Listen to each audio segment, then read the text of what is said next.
गतकाली समस्तक मुंड गोल हो जाइथिला। गाँ ठारू सहर समस्ते आकाश रे देखिथिले एमिति दृश्य आ समस्ते थरी जाइथिले।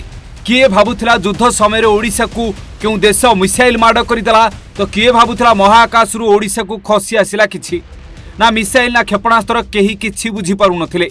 हेले आज जना पड़ी गला सत सरकार कहिले एमिति किछि। गतकाली संध्यारे आकाश रे रहस्यमय आलोक देखि समस्ते आश्चर्य हो जाइथिले, कारण सेतेबेले कहा पाखरे सठिक तथ्य नथिला। समस्ते केवल अनुमान करुथिले। आकाश रे हठात देखा देइथिला उज्जवल आलोक।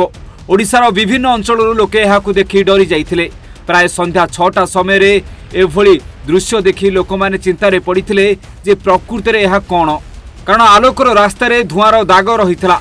बालेश्वर देखिथिले तो किए भुवनेश्वर देखिथिले तो ओडिशार विभिन्न स्थानरू किए केउठी देखिथिला। आ समस्ते चिंतारे थिले प्रकृति रे एमिति दृश्य आगुरु से माने देखि नथिले। हेले आज जना पड़िछि जे प्रकृति रे दृश्य कोन थिला। हाँ आज्ञा, सरकारक तरफरु दिया जाइछि सूचना जे तारा अस्त्र शस्त्रर सफल परीक्षण करा जाइथिला काली। आउ ताहार दृश्य थिला एहा, माने गतकाली 8 मे 2026 रे ओडिशा उपकूल रे डीआरडीओ एवं भारतीय वायुसेना द्वारा टैक्टिकल एडवांस रेंज आगमेंटेशन बा तारा अस्त्रर प्रथम उड़ान परीक्षण सफलतार सहित शेष होईछि। आ काली सेथिपाई समस्ते आकाश रे एभली दृश्य देखिबाकू पाइथिले।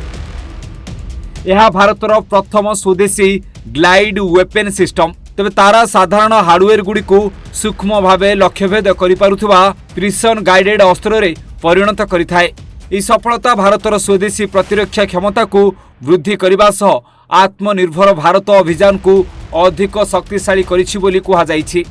तेबे एभली दृश्य काली देखि लोकमाने चिंतारे पड़ जाइथिले जे प्रकृति रे दृश्य केउ कारण पई एभली आकाश रे सृष्टि होइथिला।